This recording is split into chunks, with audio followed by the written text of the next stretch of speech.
Mateus capítulo 18. Vamos ler versículos 15 ao 20.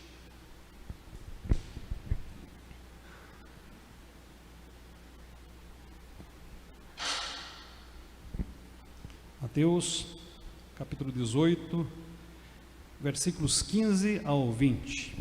Diz assim a palavra: se o teu irmão pecar contra ti, vai arguí-lo entre ti e ele só. Se ele te ouvir, ganhaste a teu irmão. Se porém não te ouvir, toma ainda contigo uma ou duas pessoas, para que pelo depoimento de duas ou três testemunhas, toda a palavra se estabeleça.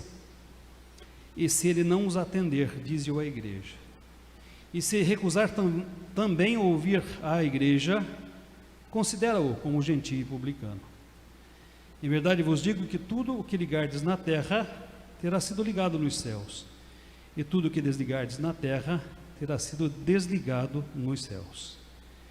Em verdade também vos digo que se dois entre vós sob a terra concordarem a respeito de qualquer coisa que porventura pedirem, ser-lhes-á concedida por meu Pai que está nos céus.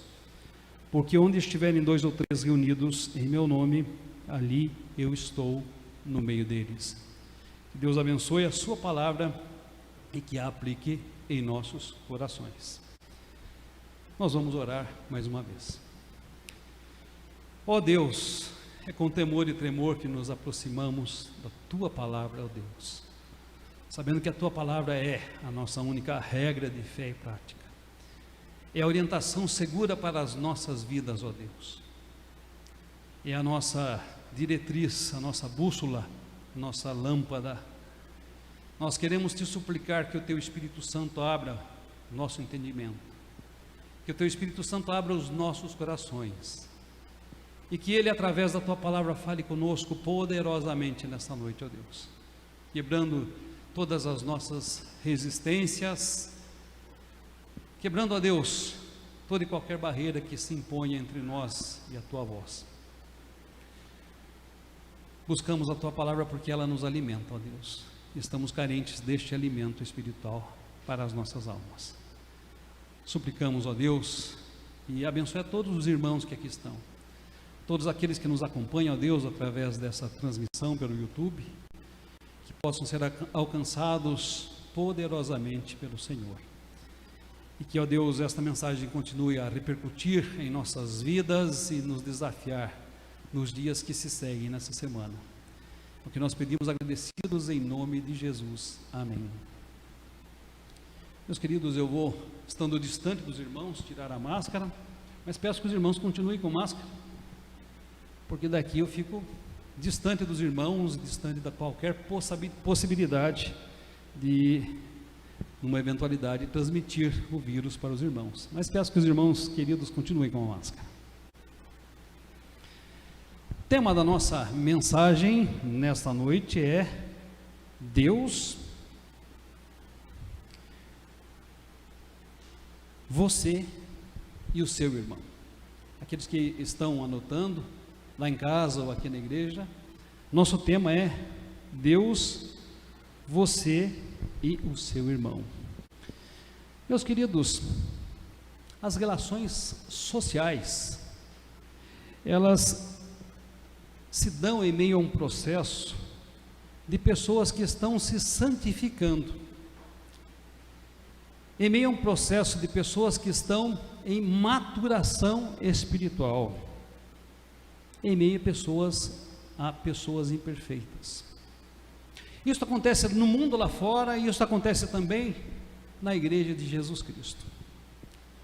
Ouvi uma definição sobre igreja que achei muito interessante há um tempo atrás. A igreja não é um museu de santos, mas é uma oficina de pecadores. E quando olho para a minha vida, em todos os 56 anos de frequência à igreja, eu percebo quanto essa igreja tem me ajudado, me abençoado e transformado a minha vida. O quanto essa igreja tem consertado a minha vida, muitas e muitas vezes. Meus queridos, Como parte desse processo de crescimento espiritual, Deus nos dá a bênção de conviver com pessoas diferentes. E na convivência com pessoas diferentes, Deus nos transforma. Porque só quando nós convivemos com as diferenças e com pessoas diferentes é que aspectos da nossa vida que precisam ser trabalhados por Deus, pela palavra e pelo Espírito Santo são trabalhados. Deus nos concede a graça de vivermos entre pessoas diferentes para que os aspectos que se fazem necessários serem trabalhados na nossa vida sejam trabalhados pela palavra e pelo Espírito Santo. Portanto, as diferenças, meus queridos, elas devem ser celebradas e não descartadas. Amados, as situações que nos causam estranheza,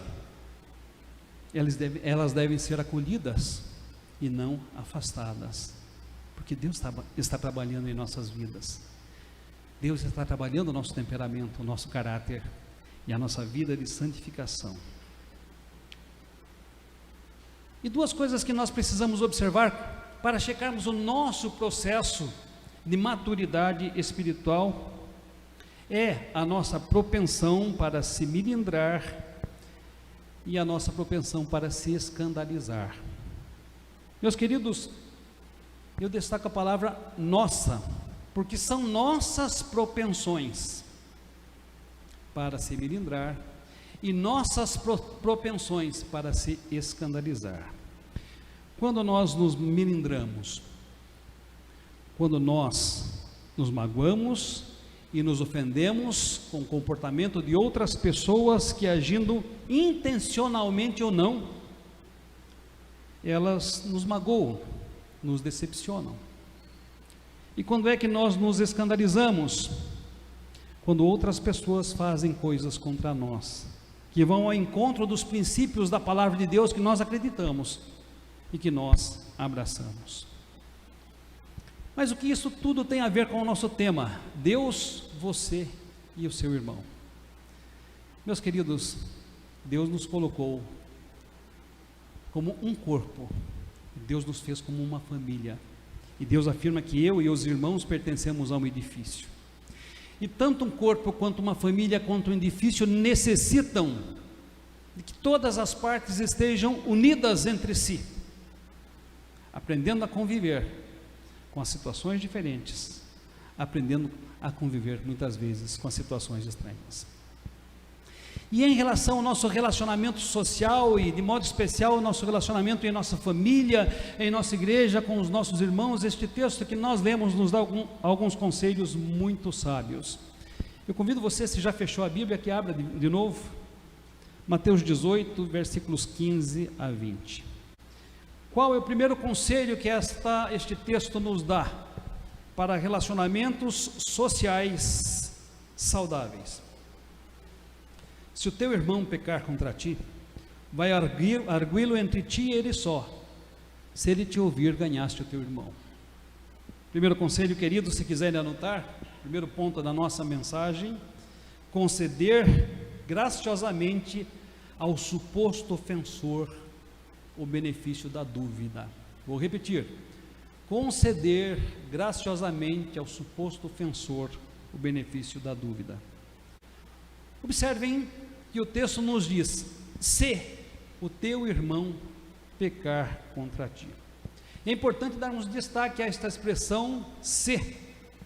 É uma expressão condicional, uma expressão que expressa incerteza e condicionalidade.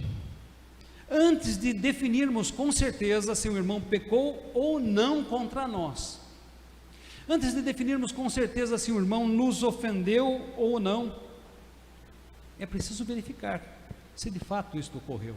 Se o teu irmão pecar contra ti. E por que esse texto nos faz esta primeira advertência, meus amados? Porque nós podemos julgar precipitadamente a ação ou a intenção do nosso irmão. Sim, nós podemos julgar precipitadamente a ação ou a intenção do nosso irmão. E eu fico muito feliz porque a Bíblia apresenta-nos um exemplo clássico E não um exemplo relacionado a uma pessoa que não vivia em comunhão e intimidade com Deus. Ele nos apresenta um exemplo clássico em se tratando do apóstolo Paulo. Observe que o apóstolo Paulo, em determinado momento, disse aos coríntios: sede os meus imitadores, como eu sou de Cristo. Olha a autoridade do apóstolo Paulo a tal ponto de dizer: meus queridos, olhem para mim e podem me imitar, porque imitando a mim, vocês estão imitando a Cristo. Sede meus imitadores, como eu sou de Cristo. Mas era perfeito, era santo, não estava sujeito a equívocos. Não era perfeito, não era santo, estava sujeito a equívocos. E o texto que eu convido você a ler comigo agora, ou acompanhar comigo agora, mostra exatamente isto. Atos 15, queridos, versículos 36 a 41. Convido vocês a localizarem, os que estão em casa também a localizarem esse texto. Paulo e Barnabé, conforme este texto, eles estavam se preparando para a segunda viagem missionária. E nesta segunda viagem missionária, eles visitariam as cidades por onde tinham anunciado anteriormente a mensagem. Percebam, meus queridos, que Barnabé, missionário tal qual o apóstolo Paulo, companheiro de Paulo, ele queria levar consigo a João, também chamado Marcos. No entanto, Paulo foi radicalmente contra. E por que Paulo foi radicalmente contra? Porque João Marcos os havia abandonado desde a Panfilha, não tendo acompanhado a Paulo e a Barnabé no trabalho que realizavam. E ali houve então uma enorme desavença, uma enorme altercação entre Paulo e Barnabé, a tal ponto deles se separarem. Barnabé com João Marcos foram para Chipre, e Paulo e Silas foram para a Síria e a Sicília. Agora eu pergunto, Paulo estava certo no julgamento que fez de João Marcos? Paulo estava certo em não querer levar consigo a João Marcos? Não. E por que eu estou afirmando que Paulo estava errado? Porque lá em 2 Timóteo capítulo 4, versículo 11, se os irmãos quiserem conferir, Paulo afirma o seguinte: toma contigo Marcos e traze-me, porque me é útil para o ministério. Ora, aquele que ele havia desprezado, aquele que ele havia descartado, aquele que ele havia julgado erroneamente, agora ele diz: eu estava errado. Este irmão não tinha pecado contra mim. E ele então diz: traze-o, pois me é útil para o ministério. Meus queridos, esse texto, ao recomendar que no primeiro momento o nosso diálogo se dê tão somente entre nós e o nosso irmão, enfatiza a necessidade de graciosamente darmos ao nosso irmão o benefício da dúvida, antes de firmar um juízo definitivo sobre ele, antes de defini-lo efetivamente como cristão ou como servo de Deus. É preciso que tomemos a iniciativa de ir nós e o nosso irmão e termos essa conversa, dando-lhe graciosamente o benefício da dúvida. O segundo ponto, anote aí, queridos. Segundo ponto, procurar o irmão e expor a mágoa. Capítulo 18. Vai arguí-lo entre ti e ele só, se ele te ouvir, ganhaste ao teu irmão. Queridos, é possível que ao procurá-lo, nós descobramos que ele não teve intenção dolosa, que ele não quis nos machucar, que ele não quis nos ferir, que ele não queria causar prejuízos, que ele não queria fazer mal. E é tão gostoso descobrir isso. Eu já tive a oportunidade muitas vezes de descobrir isso entre pessoas que eu julgava que tinham me ofendido, tinham me machucado.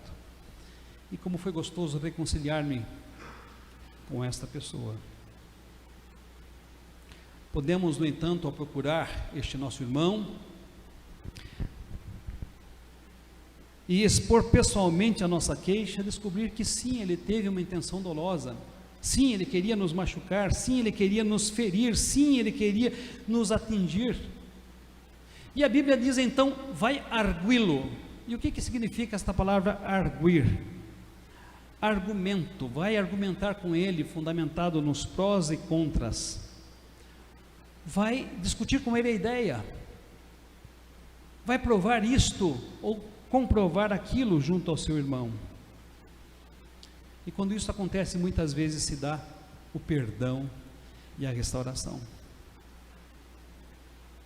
Muitas vezes, quando procuramos, ele diz: eu errei, me perdoe,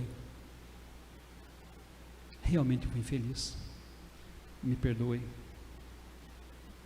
Meus queridos, notem que a Bíblia, ao apresentar este passo a passo, ela traz algumas exortações muito claras. Primeira, que não devemos nos encher de ressentimentos e esperar que a pessoa que errou ou nos magoou nos procure, porque foi ele quem errou, porque foi ele quem nos magoou. É lógico que isso deve acontecer se alguém perceber, notar que ofendeu alguém, que machucou alguém, que errou para com alguém. Mas se isso não acontecer, não devemos esperar que ele o faça com o coração cheio de ressentimento. Nós mesmos, diz o texto, ao percebermos que ele tem uma queixa contra nós, devemos procurá-lo. Uma segunda lição, que antes mesmo de procurarmos outros irmãos e nos queixarmos daquele irmão, ou procurarmos o pastor e nos queixarmos daquele irmão, nós devemos nós mesmos procurar o nosso irmão e conversar com ele, e procurar arguir, conversar sobre aquilo e se entender em relação àquilo. Uma terceira lição, que o nosso objetivo ao procurar o irmão não é acusá-lo, mas argumentar buscando a reconciliação, porque é isso que Deus espera de nós, meus queridos. Uma quarta lição, que esta iniciativa de ir arguir o nosso irmão, nós e ele só, não tem a intenção de excluí-lo da igreja, mas ganhar o irmão que procedeu erroneamente. Meus queridos, nós somos uma família, nós somos um corpo, nós somos um edifício, e uma família num corpo, num edifício, não se descartam membros, pessoas ou pedras vivas. Não é fácil tomar essa iniciativa, meus amados, não é fácil.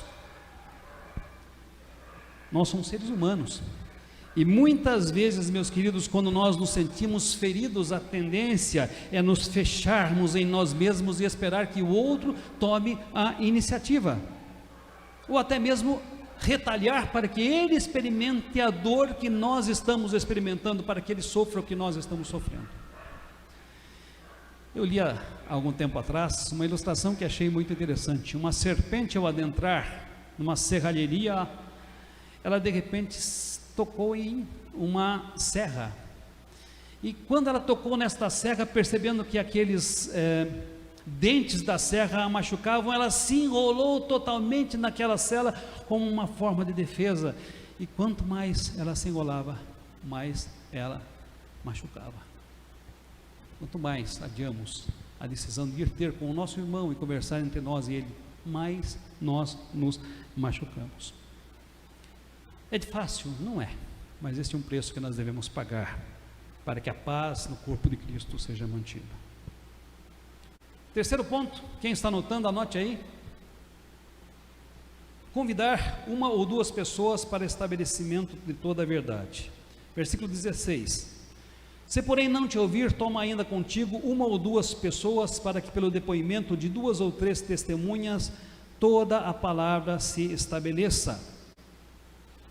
Os irmãos já leram no texto onde Cristo diz: se alguém te obrigar a andar 1 milha, vai com ele 2. Conhecem esse texto? Meus queridos, esta recomendação tinha como pano de fundo a dominação dos judeus sobre os romanos.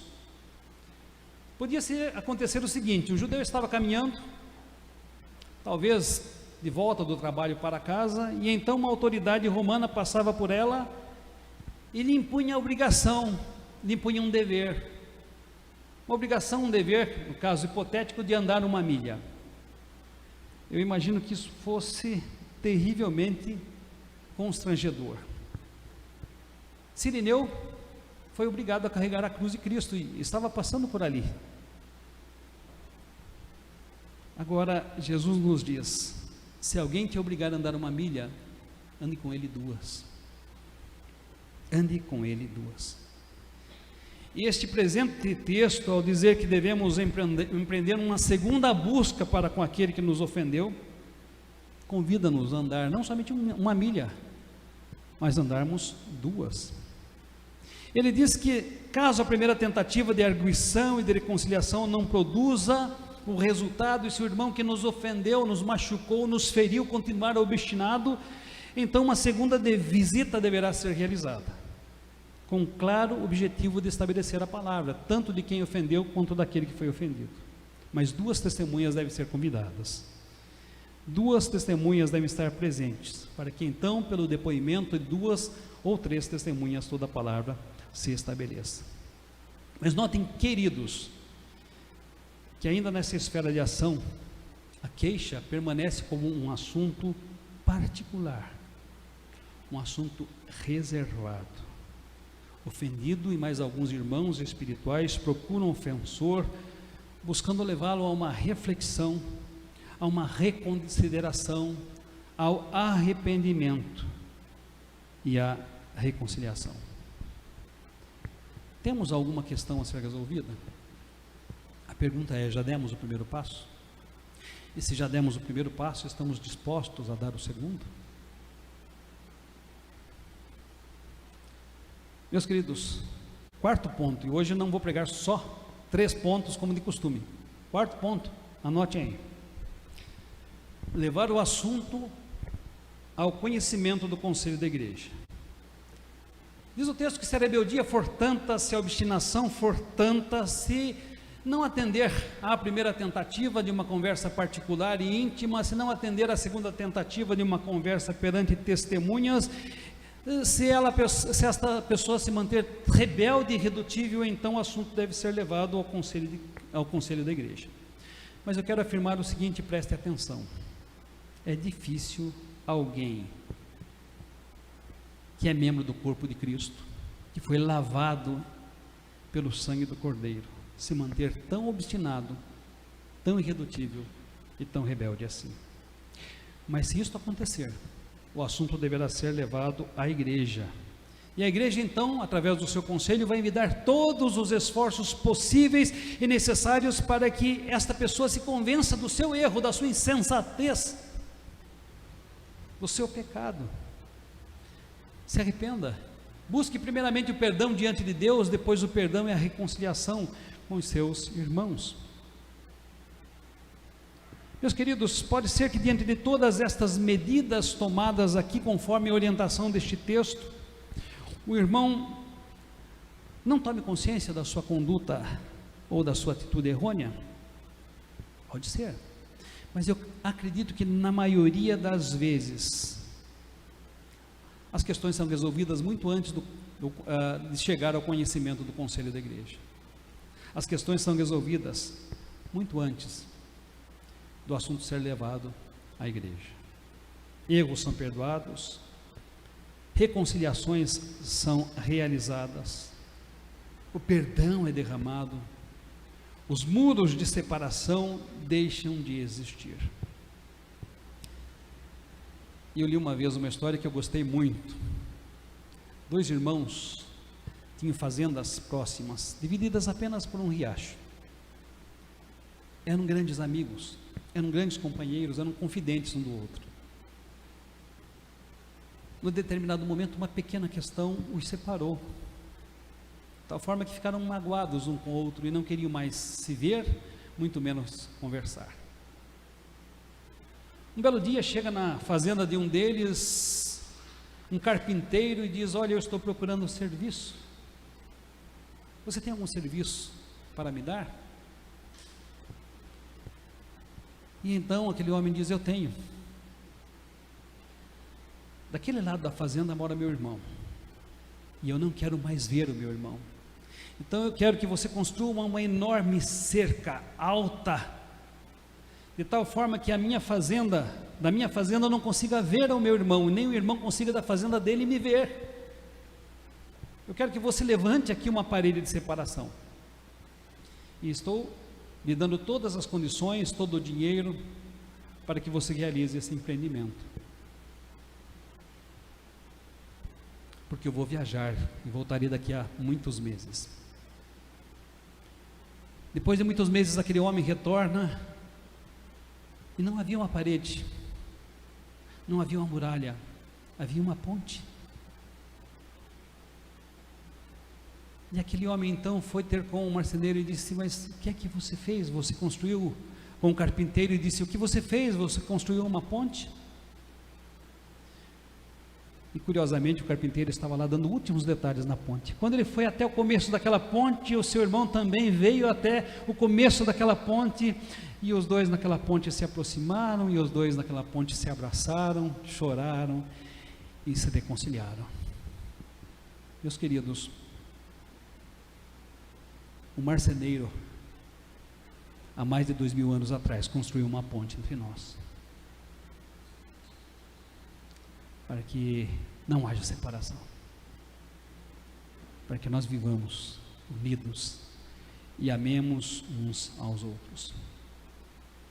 Mas diz o texto: se este irmão, vencido todos estes prazos, este esforço, ele continuar obstinado e rebelde, não aceitar a arguição particular, não aceitar a conversa entre 2 ou 3 testemunhas, não aceitar o aconselhamento e a demonstração da igreja, então, só então, e neste caso então, ele deve ser considerado como alguém que não faz parte do corpo de Cristo.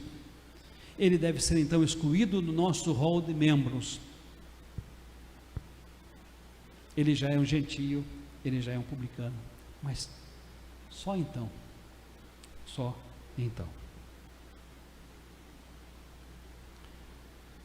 certa vez o presbítero Celso Batista me contou uma história, e eu, apesar de conhecer o personagem desta história, nunca tinha ouvido dele esta história. Uma história do reverendo Lázaro Lopes de Arruda. Alguns irmãos o conheceram, historiador, pastor, um dos meus mentores. Tive o privilégio de trabalhar com ele. E o reverendo Lázaro contou ao presbítero Celso que certa vez ele, numa reunião de conselho, teve uma discussão muito forte com o presbítero quando era pastor lá em Campinas. E eles altercaram por diversos momentos, né, diversas horas, e não conseguiram chegar a um acordo naquela reunião. E a discussão se elevou a tal ponto de eles saírem dali cheios de ira, de rancor, de mágoa, de ressentimento. E então disse o reverendo Lázaro que ele foi até a casa dele e tentou dormir, mas não pegava no sono. Passou os primeiros 30 minutos e ele não conseguiu dormir. Passou 1 hora, ele não conseguia dormir. 1h30 ele não conseguia dormir. 2 horas da manhã, sem conseguir dormir, ele tomou a seguinte decisão: eu vou até a casa do meu irmão, eu não posso deixar que amanheça com esta situação. Curiosamente, o irmão também, tendo chegado em casa, não conseguiu dormir na primeira meia hora, na primeira hora, nas primeiras 2 horas. 2h30 da manhã, aquele irmão não conseguia dormir, não conseguia pregar o olho. E então, quando o reverendo Lázaro estava chegando na casa daquele presbítero, aquele presbítero estava saindo da casa e começando a dar os primeiros passos na rua para ir até a casa do reverendo Lázaro. E ali os dois se abraçaram, e ali os dois choraram, e ali os dois se reconciliaram e desfizeram aquela situação que havia sido criada entre eles. Meus queridos, eu quero concluir esta mensagem relembrando as palavras magistrais de um cântico, e o autor certamente foi inspirado pelo Espírito Santo a escrever este cântico. O cântico Alto Preço. Nós sempre cantamos este hino. Esse hino nos diz o seguinte: eu sei que foi pago um alto preço, para que contigo eu fosse um, meu irmão. Quando Jesus entregou sua vida, Ele pensava em mim, Ele pensava em ti, Ele pensava em nós, e nos via redimidos com o seu sangue, lutando o bom combate do Senhor, lado a lado trabalhando, sua igreja edificando e rompendo as barreiras pelo amor.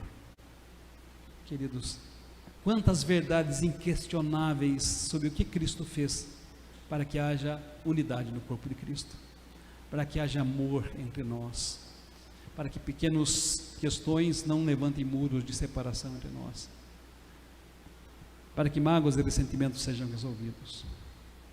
Isso é fruto da graça e do amor de Deus por nós. A nossa imensa dívida, uma impagável dívida, uma dívida que jamais poderíamos quitar, foi declarada quitada por Cristo na cruz, foi declarada paga por Cristo na cruz.